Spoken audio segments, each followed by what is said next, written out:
El día de hoy les vamos a adentrar en el tema de la guerra de castas. La inconformidad del pueblo maya era pues patente desde antes de la independencia de México.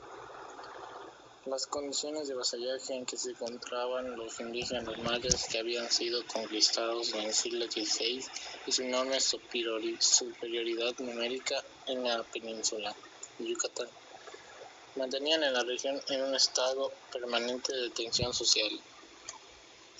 Se había manifestado ya en el siglo XVIII con la rebelión de Jacinto Canec y su dramático aniquilamiento en 1761.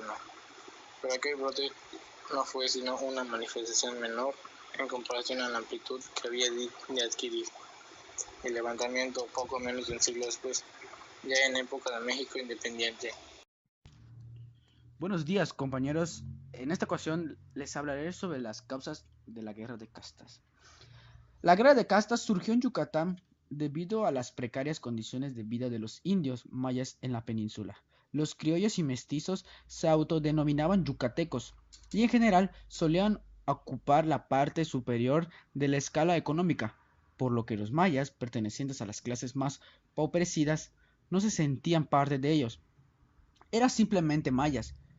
La revuelta empezó en 1847 en el poblado de Tepic.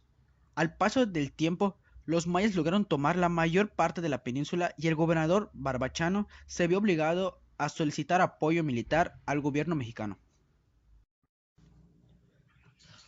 Tanto los nobles como los dirigentes y campesinos mayas se vieron implicados en la agitación política propia de los años 1839 y 1840. Cuando fueron reclutados como soldados por los potentados de la región en una revuelta contra el gobierno mexicano, los hacendados y caudillos yucatecos querían la independencia de Yucatán.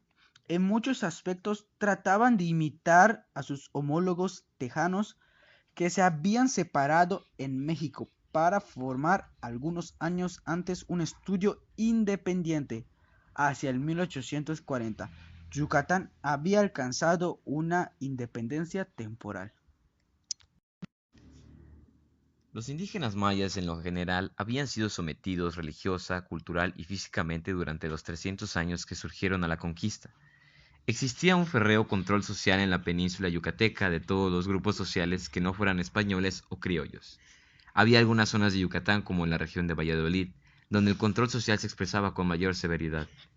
Es claro que la población criolla era la más favorecida de dicha estructura, la estructura que pudiera haberse llamado de castas, peninsulares, criollos, mestizos, negros y sus diversas combinaciones, persistió, y lo cierto es que en ese esquema los indígenas mayas ocuparon siempre el lugar inferior en la escala social. La guerra de castas comenzó en enero de 1847, cuando los mayas se rebelaron cerca de la ciudad de Valladolid, matando a unos 80 blancos y saqueando sus hogares. Aunque la guerra enfrentó en general a los dos grupos étnicos, algunos mayas del noroeste de la península de Yucatán permanecieron leales a los hacendados locales y lucharon en su favor contra sus hermanos del noreste. Por otra parte, muchos soldados blancos y mestizos se pasaron al lado de los rebeldes mayas. Los mayas tenían el principio y algunas ventajas estratégicas que les permitieron sostener la guerra con éxito. Aprovechando la experiencia bélica y las armas que habían acopiado en las continuas batallas que el estado de Yucatán sostuvo con el ejército del gobierno centralista de México, que Antonio López de Santa Anna había enviado para forzar la reunificación de la península a México, guerra en la que los mayas habían sido pieza fundamental para la defensa de la península de Yucatán. Planearon el movimiento rebelde tres líderes indígenas: Manuel Antonio Ay, cacique de Chichimila; Cecilio Chi, cacique de Tepic; y Jacinto Pat, hacendado y el cacique de Tiosuco. El gobierno actuó rápidamente contra los indígenas. Sin discriminación alguna, aprendió y sacrificó a los caciques de Motul, Nolo, Ewan, Yaxcucul, Xupxulup, Acanque y otros sitios. Pero las poblaciones del sur y del oriente fueron cayendo en poder de rebeldes, que dieron muerte a los habitantes e incendiaron los caseríos. El 21 de febrero de 1848, una vez que habían tomado Peto, Valladolid, Izamal y otros 200 pueblos, los indígenas, al mando de Josué Venancio Peck, asaltaron Bacalar. dando muerte a la mayoría de sus habitantes. Solo pudieron salvarse quienes en la oscuridad huyeron hacia la Honduras británica, instalándose en la población de Corozal y en sus vecindades, donde aún permanecen un gran núcleo de descendientes de mexicanos. En 1853, los insurgentes del territorio occidental de Yucatán firmaron una tregua. Los mayas orientales, no obstante, se retiraron a la colindante selva de Quintana Roo, donde en 1858 crearon un estado independiente con capital en Chan Santa Cruz. Allí mezclaron las tradiciones cristiana y maya en el culto Cruzop, en el que se fundieron elementos cristianos como el sacramento de la comunión con creencias tradicionales indígenas. Los seguidores del culto Cruzop se veían como defensores de un cristianismo que a sus ojos había sido abandonado por sus explotadores.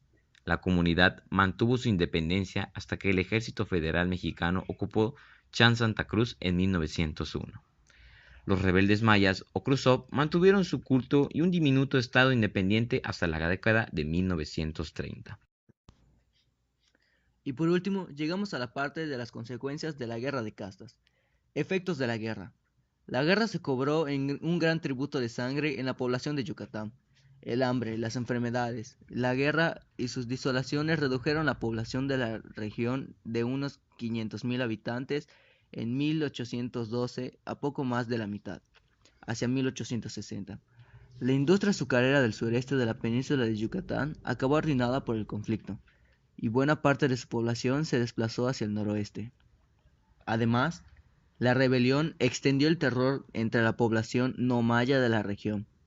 En el estado mexicano de Chiapas, muchos mayas de lengua tzotzil fueron arrestados y deportados, con lo que entre 1869 y 1870 estalló otra violenta lucha promovida por los mayas.